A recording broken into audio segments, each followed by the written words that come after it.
well, let's get started. Today we are in the book of 1st and 2nd Samuel. The books are connected, so I'm going to tell their story together, but then we'll kind of look at them more deeply next week also. So we'll see how long we'll get through the story. But today, my plan is to just tell the story of what is happening there.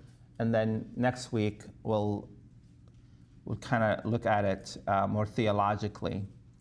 So the book of 1st and 2nd Samuel are right after the book of Ruth in our canon. And they do come chronologically after that.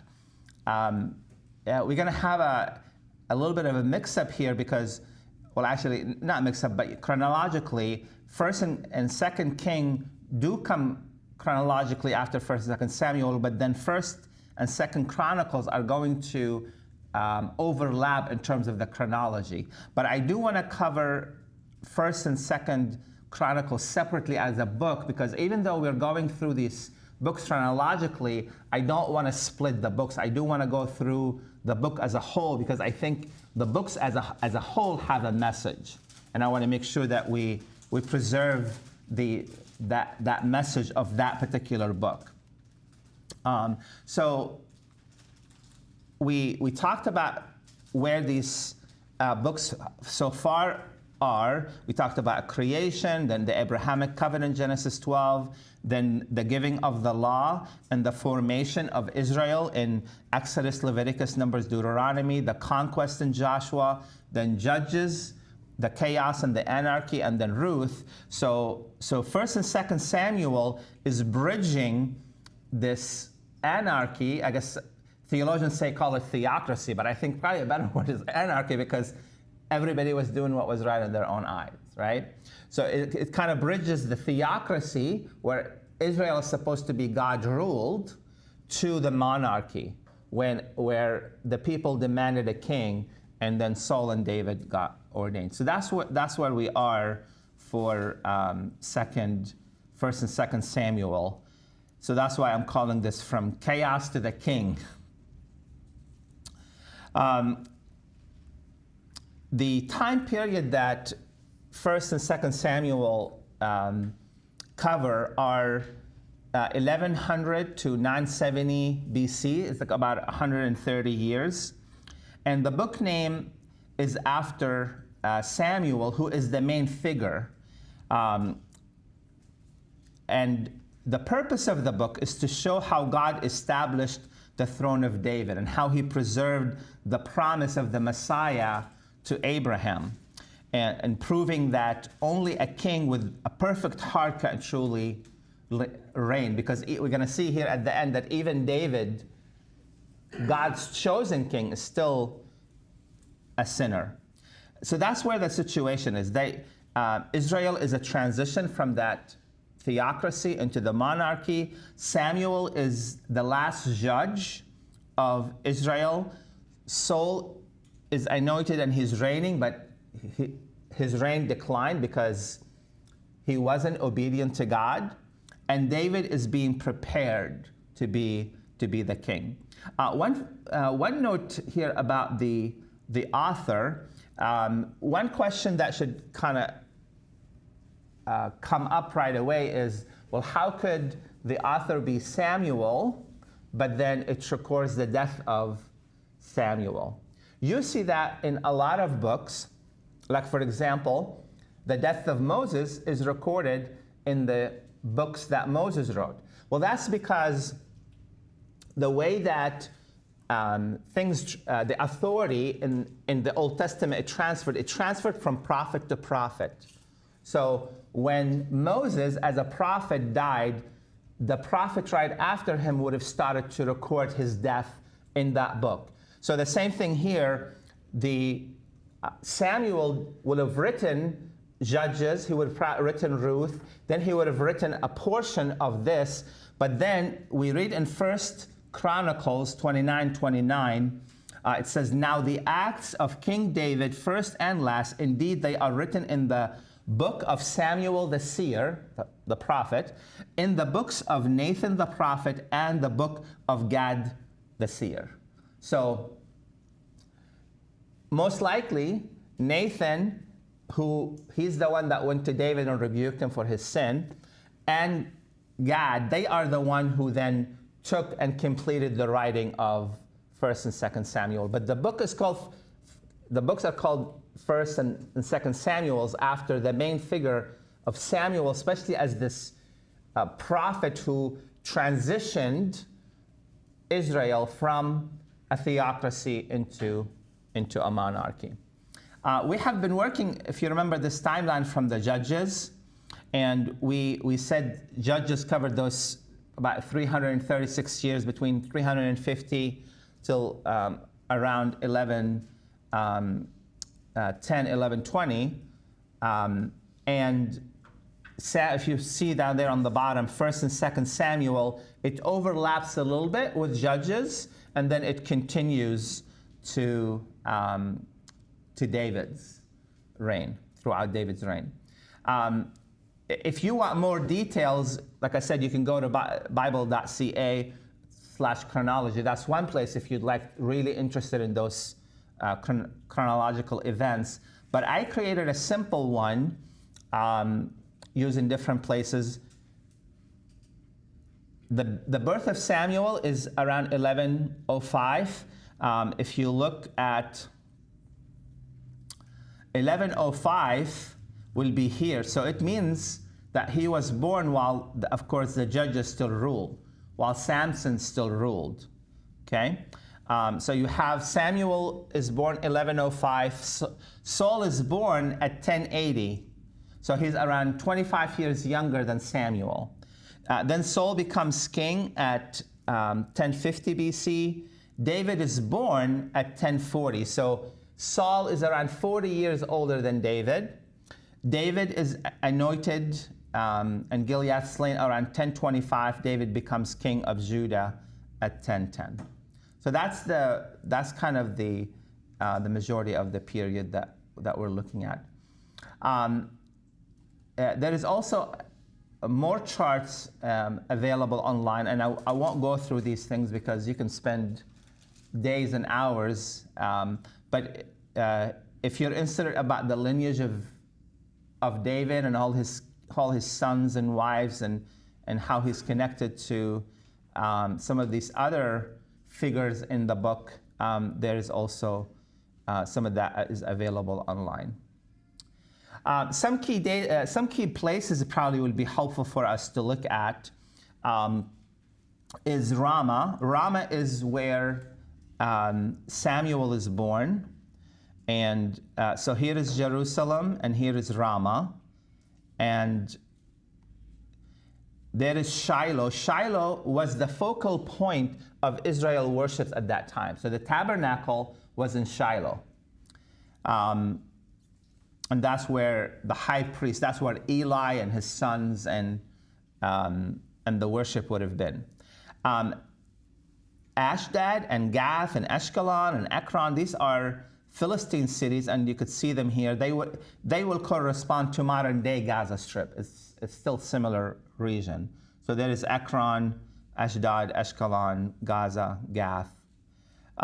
Ziklag is down here in the south. That's going to be also a place that will come across as well. Saul was crowned in Gilgal. There is Gilgal. You see, remember here is Jericho, right? That's when they first entered the land. Joshua, he entered and took Jericho, then Ai. So there is Gilgal. That's where Saul was crowned.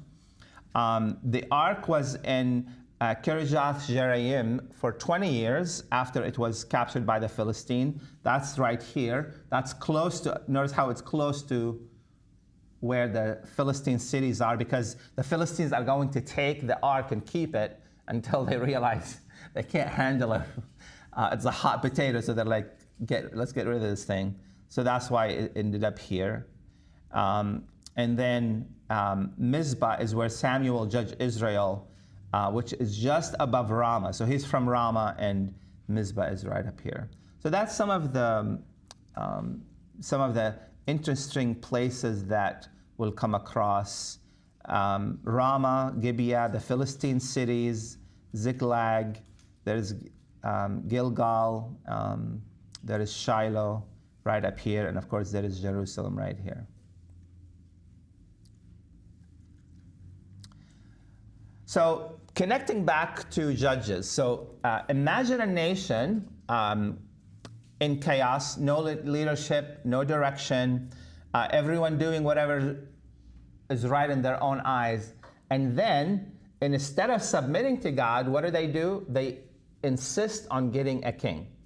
And of course, Samuel, we're going to see, he's going to be very disappointed, but God says, it's okay, listen to them and anoint a king. And that's, we see the confusion of man. You see, we always look for human solution. By the way, the reason why God put Saul is because David wasn't ready. But Saul was the man, the choice of man. David was the choice of God. Had they waited, they could have went straight to David and then had to endure Saul. But that's the. We tend to get confused. We tend on insisting on our way right now, and that tends to get us in mess. And that's also, you see, what you're going to see here is the control versus trust. We want to control the situation instead of trusting God and just letting Him take care of things. So that's going to be the message of 1st and 2nd Samuel. They're going to show us how God transitions Israel from the chaos, from the anarchy, to the monarchy, to the kingship, and reveals the kind of king we really need.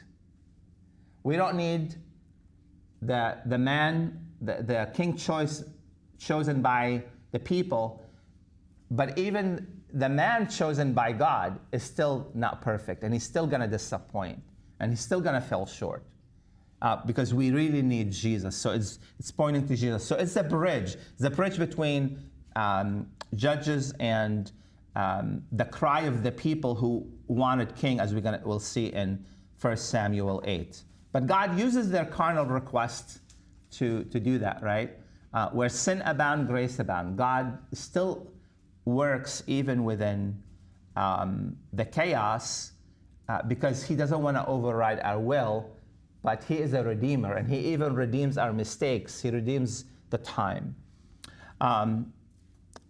So 1st and 2nd Samuel is not just history, it's really pointing to the king who will ultimately come, and what kind of king we need. So 1st Samuel will say who should be king. 2nd Samuel will say it's God's chosen king, but ultimately Jesus is king. That's how it's going to come up in the New Testament. That's why Jesus asked the Pharisees, how could David say, the Lord said to my Lord, sit at my right hand, and I will make your enemies footstool? How could David, if the Messiah is David's son, how could he be David's Lord?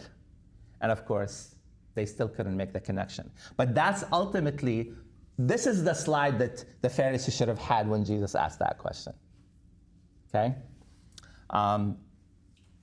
So the key verse here in 1 Samuel, chapter 8, verse 7, and the Lord said to Samuel, heed the voice of the people in all that they say to you, for they have not rejected you, but they have rejected me, that I should not reign over them.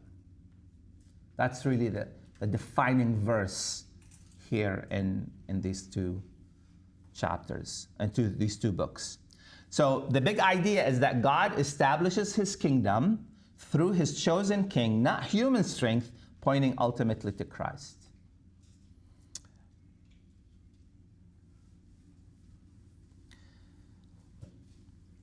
So let's look at 1 Samuel.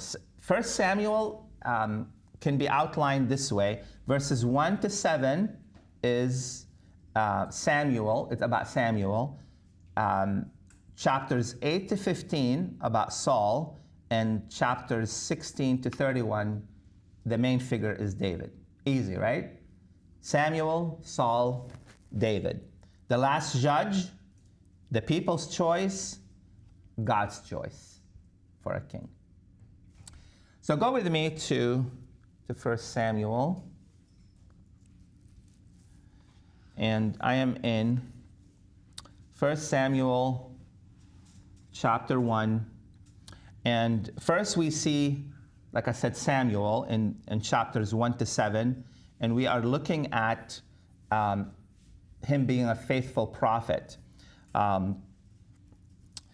So we're seeing the transition. Here we're seeing, Warren Wiersbe wrote a book about the different books of the Bible, and about 1st and 2nd Samuel, and actually I think also Ruth, and about how to be successful. And for this one, he said success is birthed in prayer. Why was Samuel such a faithful prophet? And that's because of his mother, and that's what we're going to see here. So that's the first one, is in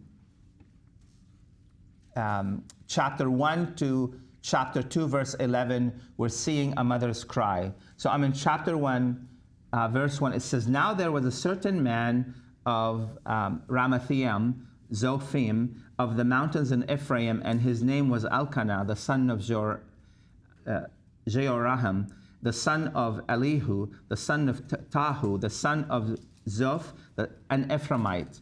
And he had 2 wives. The name of one was Hannah, and the name of the other was Peninnah. Peninnah had children, but Hannah had no children. This man went up from his city yearly to worship and sacrifice to the Lord of hosts in Shiloh.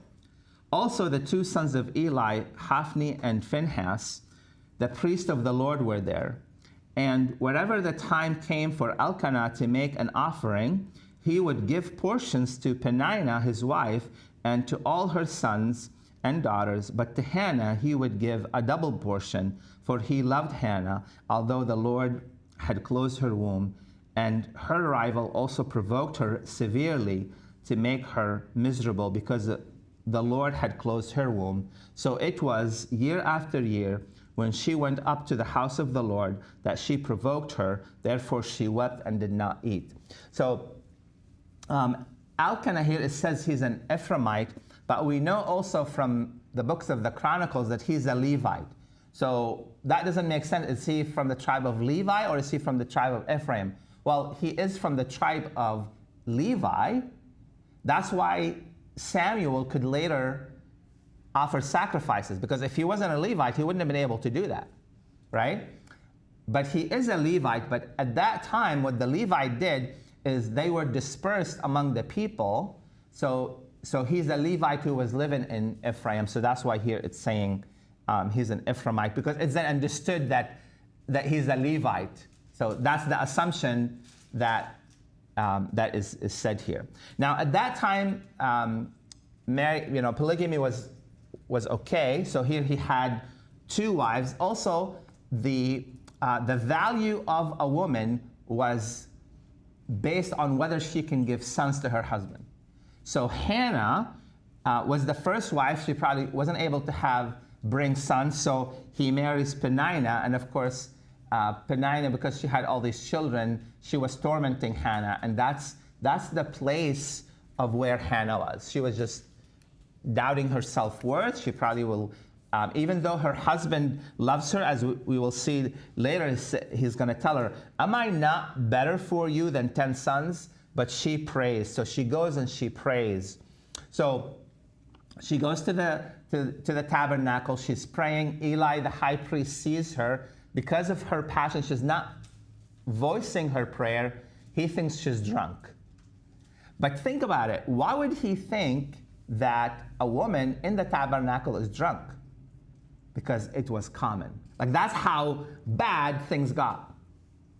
He didn't even think she was praying. Like, she's in the tabernacle. Why would you think she's drunk? Because that's how bad Israel had become. But then when she told him, "I'm not drunk, but I'm praying for a son," and he tells her, "Go in peace, and the Lord God of Israel, grant your petition which you have asked him. And she said, let your maidservant find favor in your sight. So the woman, Hannah, went her way and ate, and her face was no longer sad. So she trusted, and she knew that that was going to happen. But she made a vow that if she will have a son, she was going to dedicate him to the Lord as a Nazirite. She might have gotten that from Samson and his family. And that's why she said he's going to serve God in the tabernacle. So that's why Samuel was able to be in the tabernacle, of course, is because he's a Levite. If he wasn't a Levite, he wouldn't have been able to be there. So she dedicates him to the Lord as a Nazirite to be for the Lord. And then it's cool because then she tells her husband Elkanah, I'm not going to go with you this year, and I'm not going to go until the child is weaned. So once he's weaned, she fulfills her promise, and she takes him and leaves him there with Eli. And then chapter 2, verses 1 to 13 is this beautiful prayer. It kind of reminds you of what Mary, the mother of the Lord, said when she met Elizabeth. And there is this beautiful prayer. I'll just read a couple of verses. It says, my heart rejoices in the Lord. My horn is exalted in the Lord. I smile at my enemies. Remember her Peninnah, the other wife, she was tormenting her. Because I rejoice in your salvation. And that's a key verse, I think, because where does salvation come from? It's through the Lord Jesus Christ, right? So she was looking for the salvation of the Lord, not just the salvation through her son. She knew that God was going to send the Messiah. She knew that God was going to bring salvation. So that's scene 1 here with Samuel. But then we see now Samuel speaking to the Lord, and we see the debauchery of the sons of Eli. So in chapter 2, verse 12, we see the wickedness of the sons of Eli. Now, these are priests. So remember how we saw in the book of Judges how the judges were corrupted. But here we're also seeing that at that same period and during the time of the judges, the priesthood was corrupted. Because the sons of Eli were taking meat from the sacrifices that belonged to God.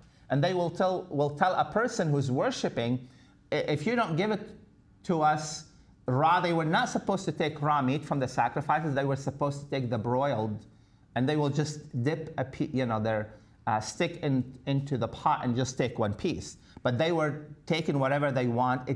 It made it harder for people to worship, right? Isn't that? It's very disturbing when the people that should be facilitating the worship of the people will start to abuse that. It makes it hard for people to worship. That is really the same thing of what the children of Eli do. And that's why there's going to be, later on we'll see a prophecy against them. God is going to send a prophet to Eli and telling him, your son's going to die, you're going to die, and you're not going to be high priest anymore. So God doesn't take that lightly. But at the same time, in verse 18, it says, but Samuel ministered before the Lord, even as a child, wearing a linen ephod. He was like a little priest walking around with this linen ephod.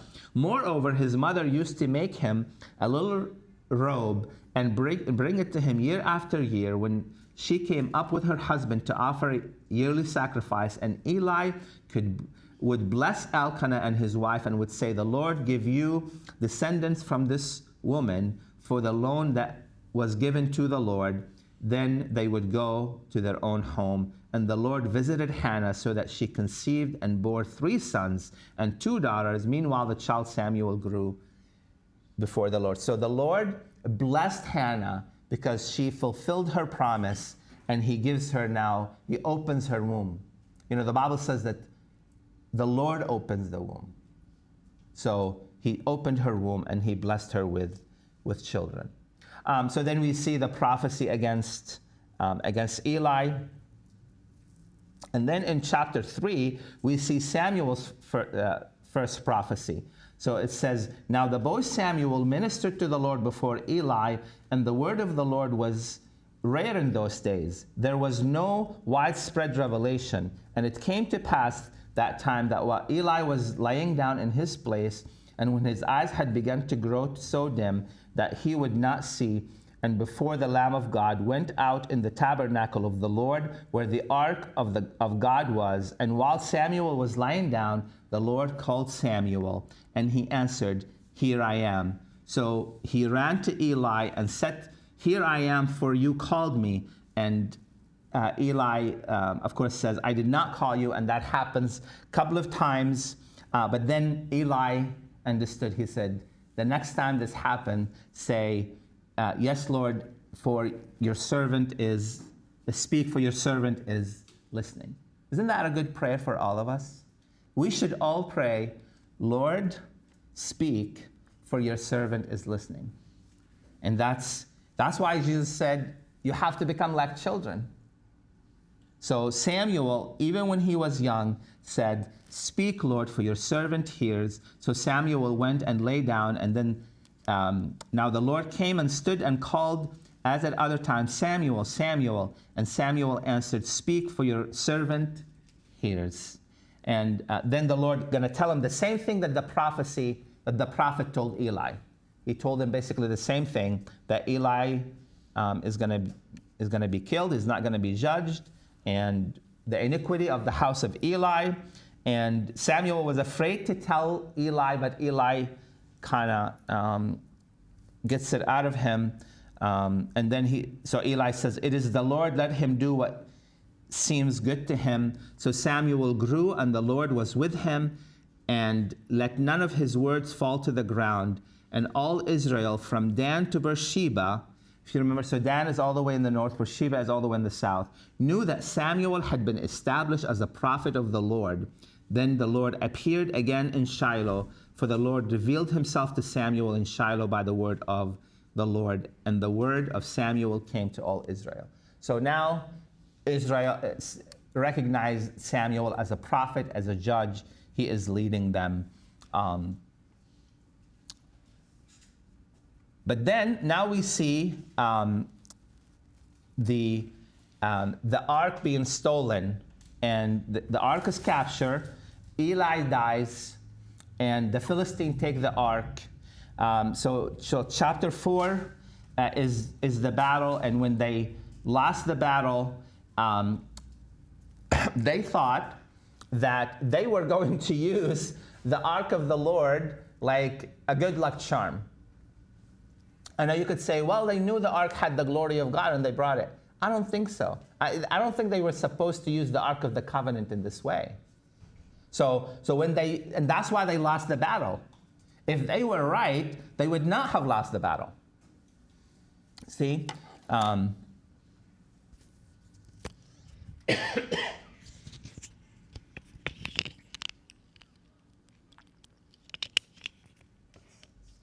So they lose the battle, and what do the Philistines do? They take the Ark of the Covenant. And that's when his sons die, Eli's son dies, and then a messenger comes to him from the battle. And when he told Eli, he was sitting on a chair, and then he got so overwhelmed, so he fell and broke his neck, and then Eli dies. But then, I think Phinehas' wife, she was pregnant, and when probably she heard all the commotion, she went into labor, and she dies as well. And what does the midwife calls Phinehas' son? Ichabod. Ichabod means the glory of God had left, because she knew. How would you like to call your son the glory of God had left? Ichabod. But that just kind of tells you what was the state of Israel at that time. So the Philistines, they take the Ark of the Covenant, but they put it in every place they put it. They keep finding their god Dagon falling in the temple before the Ark of the Covenant. So then they took it to Ashdod, the same thing happened. They took it to Gath, the same thing happened. They take it to Ekron, the same thing happened. And then finally, they asked, it was their 7 months, and then they called the priests and the diviners, and they said, what shall we do? They said, well, send it back to them, but don't send it back empty-handed, send gifts. So they send gifts with it, and then it goes to Beth Shemesh, but then the people of Beth Shemesh didn't respect it, and they tried to look into it just out of curiosity, and God kills like 50,000 of them. So they were like, we don't want it. So then they went and they asked the people in Kiriath Jearim if they will take it, and then they took it.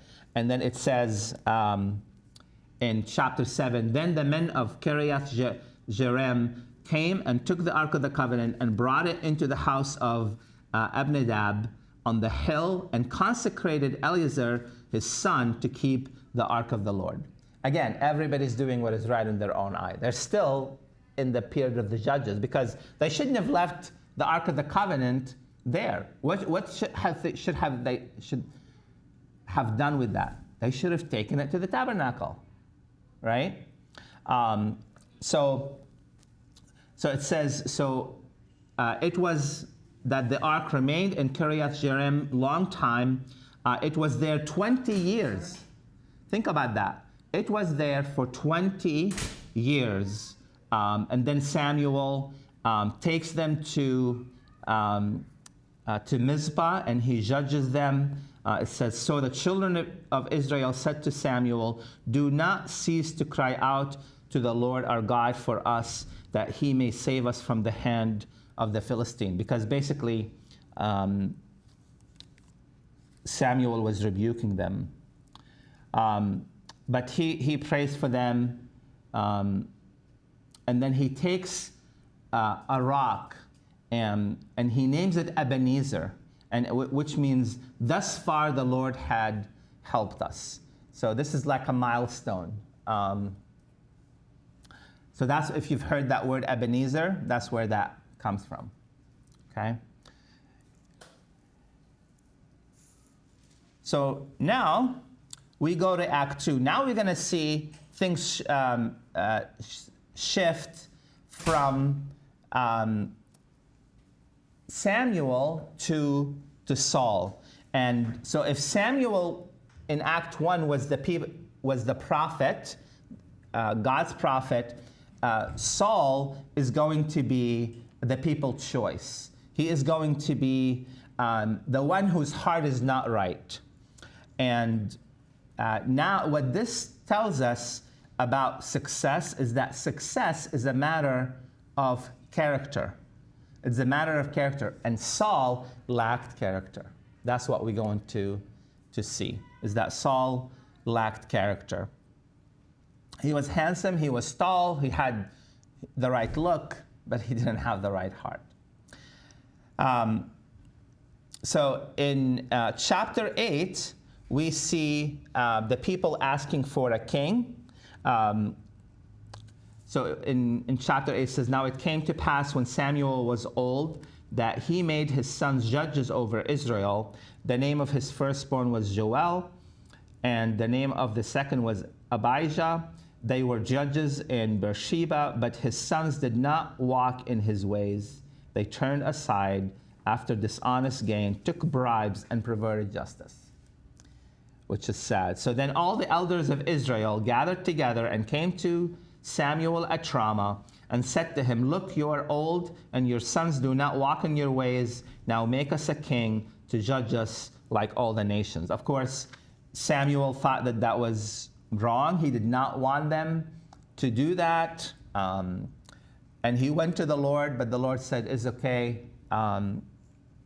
Listen to them. They have not rejected you, they have rejected me. So in chapters 9 to 11, now we see Saul being selected. So Saul is chosen to be king, and because he was tall and good looking. We see him get anointed there at the end of chapter 9. And it's interesting because in chapter 10, it even says that that he prophesied with some of the prophets that were prophesying. And that just kind of shows you that sometimes even the wrong person, God can use the wrong person. Because it is not because it's okay to lack character, but it just shows how graceful God is. So then in verse 17 of chapter 10, we see Saul proclaimed king. So in verse 17, it says, Then Samuel called the people together to the Lord at Mizpah and said to the children of Israel, Thus says the Lord God, I brought you up, Israel, out of Egypt and delivered you from the land of the Egyptians and from the hand of all kingdoms and from those who oppressed you. But you have today rejected your God, who himself saved you from all your adversaries and your tribulations. And you have said to him, No, set a king over us. Now, therefore, present yourself before the Lord by your tribe and by your clan. So then we see them coming, and they, and then it says in verse 25 that Samuel explained to the people the behavior of royalty and wrote it in a book and laid it up before the Lord. He's going to tell them, well, guess what? The kings are going to oppress you, right? But then if you remember in Deuteronomy, God said that what the king should be, he shouldn't multiply wives, he shouldn't multiply chariots, but he should take the law and write it by hand. He was supposed to make a copy of it himself by hand. So he explains that to them. Then in chapter 11, we see Saul has a political victory, and that kind of solidified his rule. And then he gets crowned in Gilgal. But then we see in chapter 12 the warning, and Samuel is going to address the people. He is going to tell them that now Saul is going to be a witness against them. So in verse 13 of chapter 12, it says, Now therefore, here is the king whom you have chosen and whom you have desired. And take note, the Lord had set a king over you. If you fear the Lord and serve him and obey his voice and do not rebel against the commandment of the Lord, then both you and the king who reigns over you will continue following the Lord your God. However, if you do not obey the voice of the Lord, but rebel against the commandment of the Lord, then the hand of the Lord will be against you, as it was against your father. So Samuel warns them.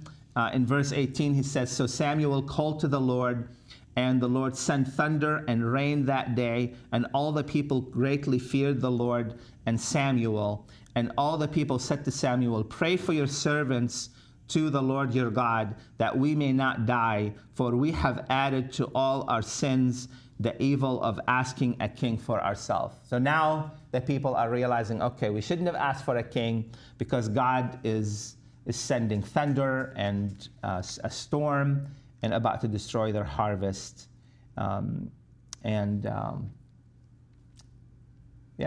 So they should not have done that. They rejected God. So then in chapter 13, now we see the decline of Saul. So Saul looked good in the beginning, but now we see him being rejected, because he's going to offer an unlawful sacrifice. He is going to offer an unauthorized sacrifice. Remember how I said in the beginning that it would have been wrong for Samuel to offer sacrifices if he wasn't a Levite. Well, Saul is not a Levite. Saul is a Benjamite. And he's also a king, and the offices of king and priest do not mix, right? Because the only one who's supposed to be a prophet and a king and a priest is the Lord Jesus. So, but Saul cares more about how he looks than whether he obeys God. So because Samuel waits, what does Saul do? He goes and he offers the sacrifices. So if you look at in chapter 13, halfway through chapter 7, verse 7, it says, "As for Saul, he was still in Gilgal, and all the people followed him, trembling. Then he waited 7 days according to the time set by Samuel. But Samuel did not come to Gilgal, and the people were scattered from him. So Saul said, 'Bring a burnt offering and a peace offering here to me.' And he offered the burnt offering. Now it happened, as soon as he had finished presenting the burnt offering, that Samuel came, and Saul went out to meet him, that he might greet him." That was the moment when Saul lost the kingdom. I mean, later on, Samuel is going to tear the cloth and say, you know, the kingdom is taken from you. But that was the moment when it happened, because he was doing something he's not supposed to. So in verse 11 it says, "And Samuel said, 'What have you done?'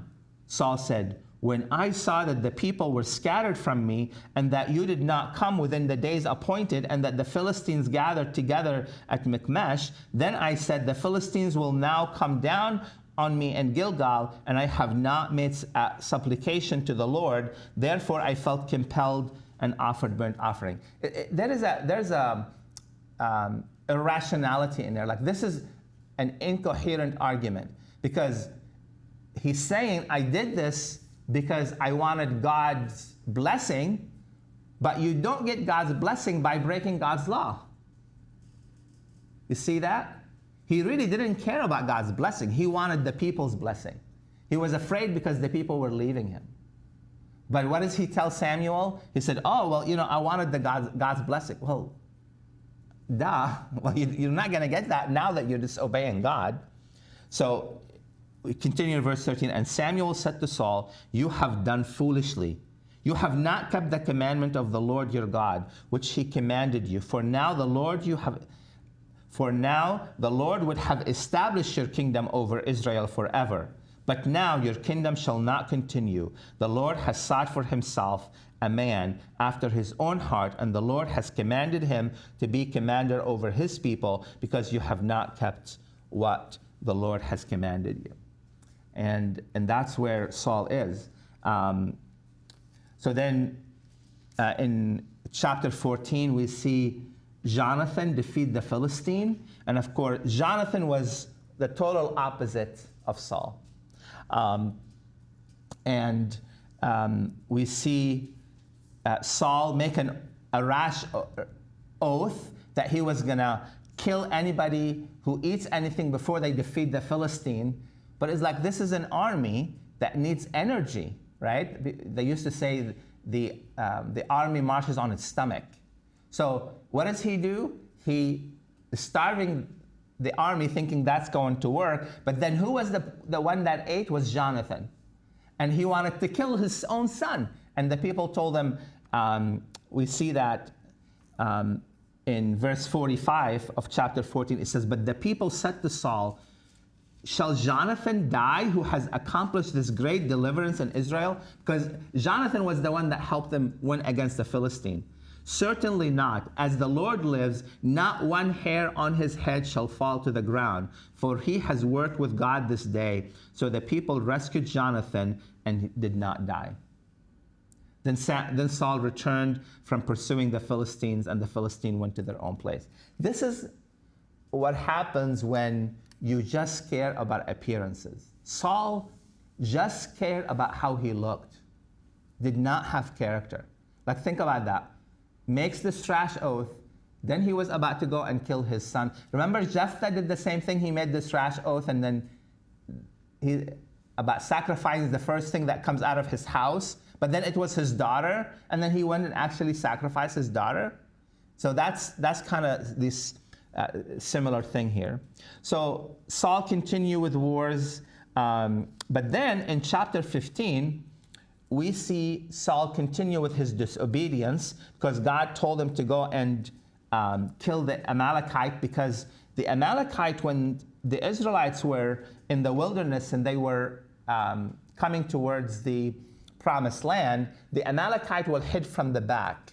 And who was in the back? It was the elderly, it was the pregnant women, it was the children. So they will come and they will kill these weak people in the back who were kind of tarrying. And God says, you need to go, Saul, and completely annihilate the Amalekite. The Amalekite are descended from Abraham, from Keturah, the wife that Abraham took after Sarah. So, but they were so wicked that God told them to do that, and He told them, you cannot leave anything. You cannot leave anything.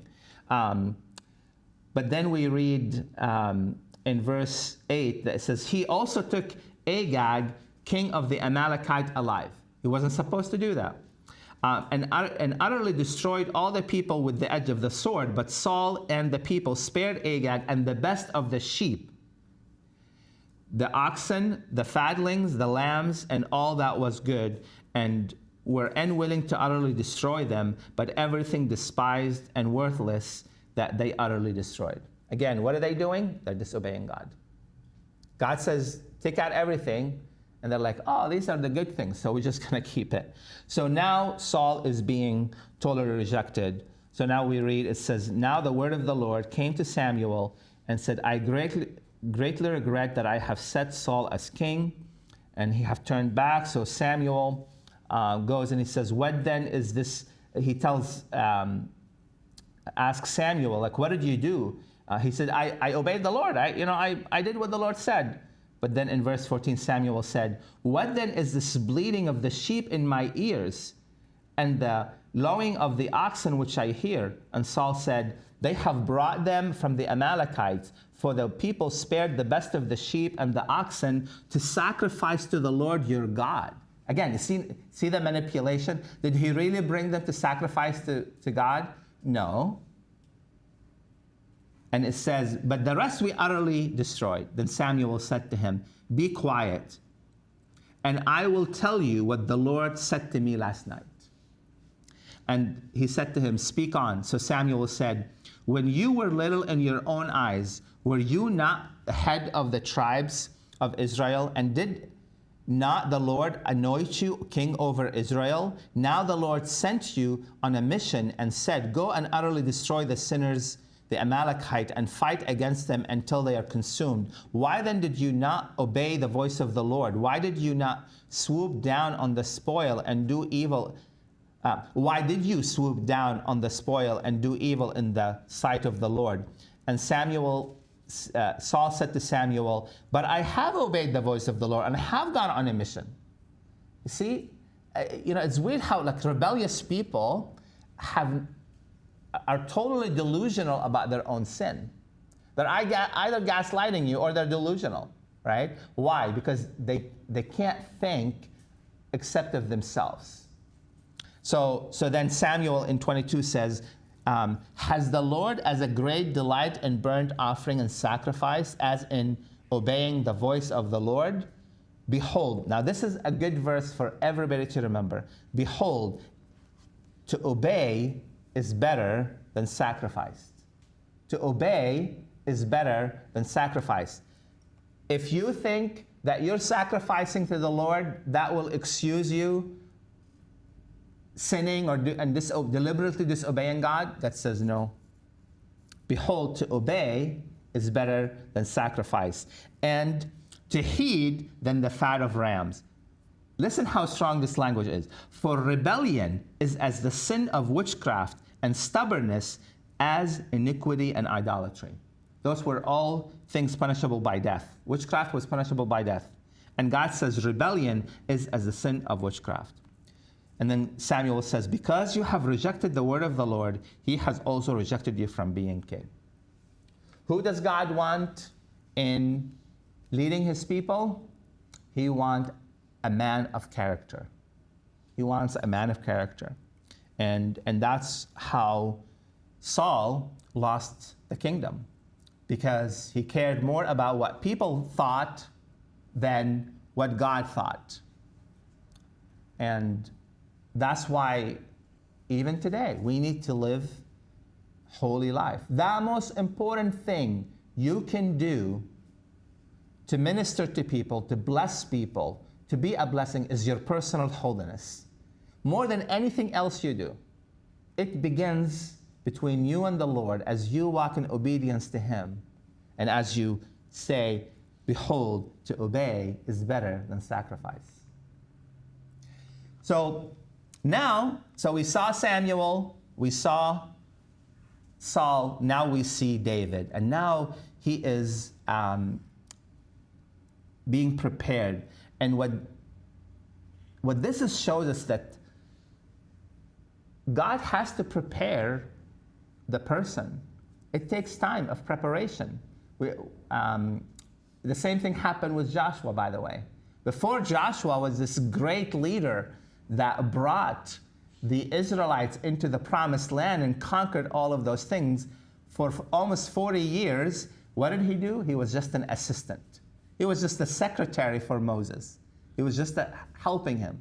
But that God, he was with Moses every step of the way. And that's how he then became the leader, the commander of the army. So David now is going to also be prepared. So in chapter 16, we see him being secretly anointed. Why is he being secretly anointed? Well, because Saul is not going to be happy with that.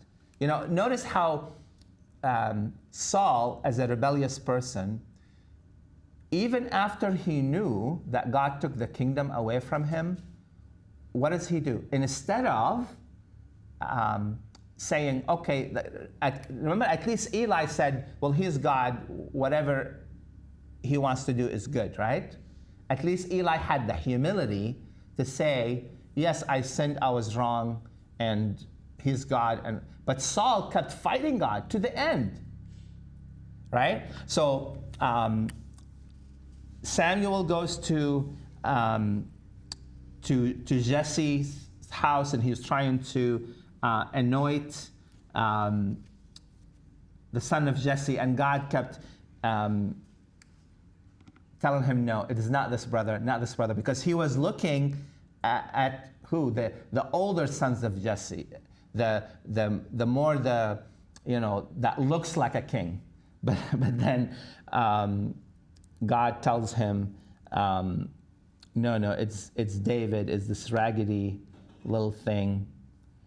So then God, he anoints David, because God looks at the heart, doesn't look to the outside. But then what happens, and that always happens, when people are in rebellion against God, and they continue in the rebellion against God, what they are doing is that they are giving a foothold to the devil to be in their life. See? When you know what God is calling you to do and you keep resisting God, you're not just in disobedience. Now you're putting yourself in danger of being influenced by demonic spirits, and that's what happened to Saul. A distressing spirit started troubling him. And but then in chapter 17, we see David and Goliath. This is probably the most famous story in these two books. When David goes, the Philistines and the Israelites were facing each other, and Goliath, being a giant, he challenges a champion from the Israelites, but then nobody was willing to go. It should have been Saul, it should have been, or somebody from his court, but finally David comes, and David, why is David upset? David upset because Goliath was insulting the Lord. That's why David was trying to do this. It's not because he wanted to prove himself or because he was trying to fight for his nation per se, but it's because he knew that Goliath was blaspheming. So, of course, you know the story. He kills him with a slingshot. He takes 5 stones and he kills, he defeats Goliath. And this tells us that success comes when we fight for God's reputation, not for ours. See that? What was Saul consumed with? What was Saul concerned about? His reputation, how he looked, him being the king. But what was on David's heart? It was God. He was just so incensed when he heard the blasphemy of God. He's like, none of you are going to go and challenge this guy? So this little kid, you know, he probably wasn't like a kid, like a underage, but he was probably in his 20s. He was young. He was not a man of war. He was a shepherd at that time. And he tells Saul, I'll do it. And of course, Saul wants to give him all the armor. And he's like, I can't fight with this. He just goes, he trusts God. He just takes 5 stones and his slingshot. Now, of course, I mean, those slingshots can be deadly. I mean, if you know how to use them, obviously.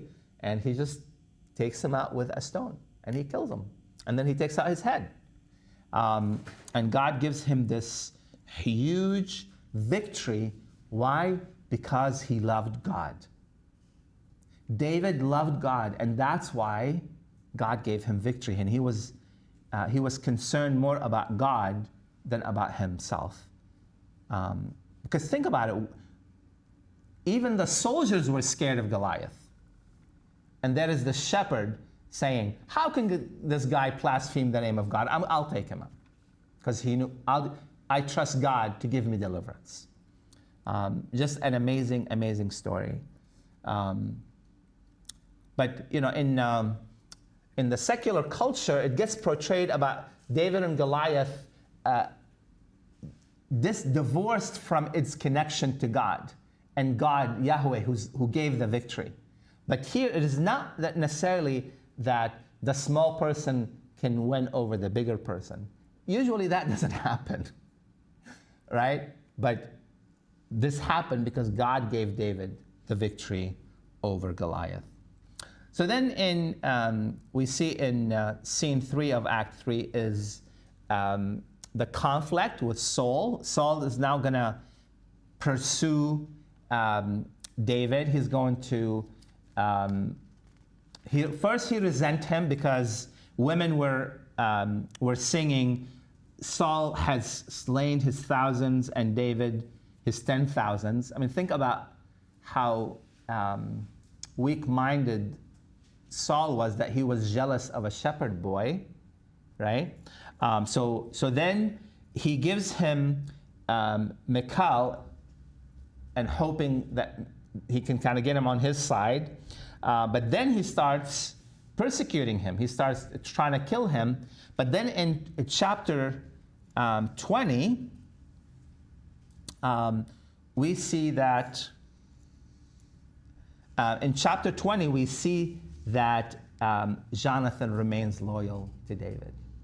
And Saul was surprised. He's like, don't you know that that's to your shame? I mean, like, this guy is going to take your place. But this is how faithful Jonathan was.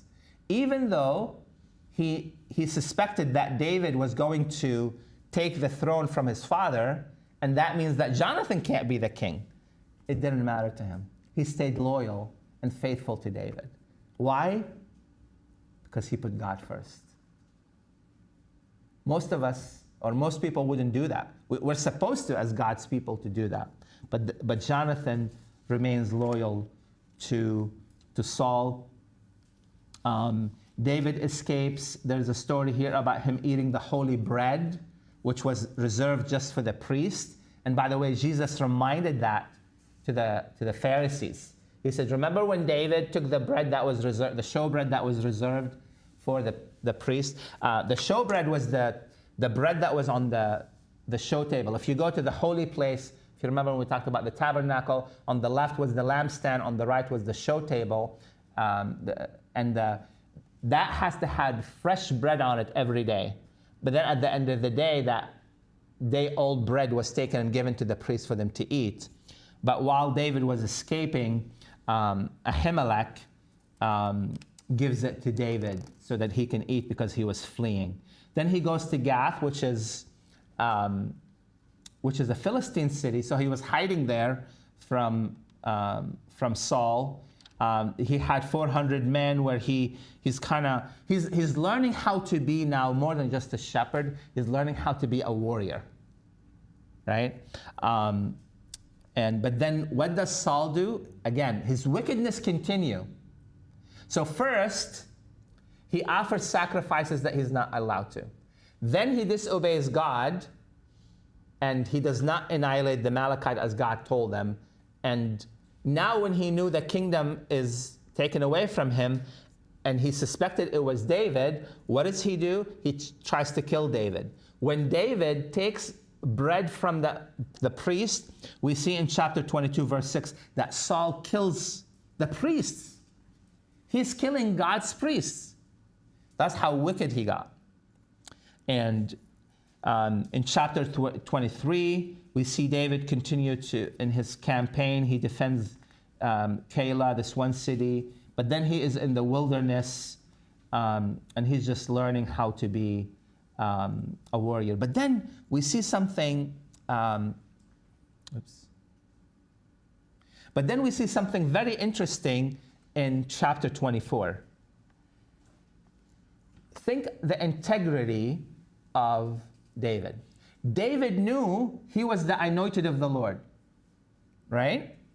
Saul is chasing him to kill him in defiance of God.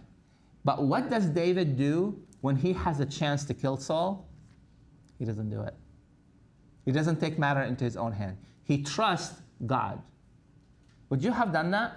Many of us might even rationalize, well, God is giving him to my hand. That's what his people told him. Come on, David. God is giving him into your hand. Take his life. He's trying to kill us. But he doesn't do it. Why? He trusts in God. He says, he's still the anointed. If God wants to take him, it's God's job to take him down. It's not my job to do that. I'm not going to disobey God in this way. And that's why God honored David. Then in chapter 25, we see Samuel dying. And then we see David taking on another wife, Abigail. She was the wife of Nabal. But Nabal dies, and then he marries Abigail because David was going to kill Nabal because Nabal basically cheated him. But Abigail went and she kind of softened him so he doesn't do that. She's like, his name is Fool. Nabal meant fool. So I'm not sure what parents will call their son Fool. That tells you something. She's like, his name is Nabal and he is a fool. So don't get your hands dirty with this guy. So I guess probably at that time, David realized this is a wise woman, so he marries her. But then David spares Saul's life a second time. And you're seeing here how there's such a contrast between Saul and David. Such a contrast in that character. Now in the end of 1 Samuel, we see the tragedy. We see the defeat of the Philistine. So David allies with the Philistine, but they didn't want him to go, which was good. He wasn't fighting, so he didn't fight against his own people. But then we see Saul continues in his wickedness. So in chapter 28, verse 3, we see him consulting a medium, even though he was not supposed to do that. Remember? But I guess if rebellion is like witchcraft, and he already is rebelling, might as well participate in witchcraft. And then in verse 29, it says the Philistine rejected David. He didn't go with them to war. We see David fighting the Amalekite, trying to finish what Saul did. But then we see the tragic end of Saul and his sons. So in chapter 31, it says, now the Philistines fought against Israel, and the men of Israel fled before the Philistine and fell slain on Mount Gilboa. Then the Philistines followed hard after Saul and his sons, and the Philistine killed Jonathan, Abinadab, and Malchishua, Saul's son. The battle became fierce against Saul. The archer hit him, and he was severely wounded by the archer. Then Saul said to his armor-bearer, "Draw your sword and thrust me through with it, lest these uncircumcised men come and thrust me through and abuse me." But his armor-bearer would not, for he was greatly afraid. Therefore Saul took a sword and fell on it. And when his armor-bearer saw that Saul was dead, he also fell on his sword and died with him. So Saul, his 3 sons, his armor-bearer, and all his men died together that same day. Great defeat for Israel. Why? Saul's disobedience. And when the men of Israel who were on the other side of the valley and those who were on the other side of the Jordan saw that the men of Israel had fled and that Saul and his sons were dead, they forsook the cities and fled, and the Philistine came and dwelled in them. This is like the reverse of the conquest. So it happened the next day when the Philistines came to strip the slain that they found Saul and his 3 sons fallen on Mount Gilboa. And they cut off his head and stripped him of his armor and sent word throughout the land of the Philistine to proclaim it in the temple of their idols and among the people. Then they put his armor in the temple of Ashtoreth, and they fastened his body to the wall of Bethshan. Now, when the inhabitants of Jabesh Gilead heard what the Philistine had done to Saul, all the valiant men arose and traveled all night and took the body of Saul and the bodies of his son from the wall of Bethshan, and they came to Jabesh and burned them there. Then they took their bones and buried them under the tamarisk tree at Jabesh and fasted 7 days.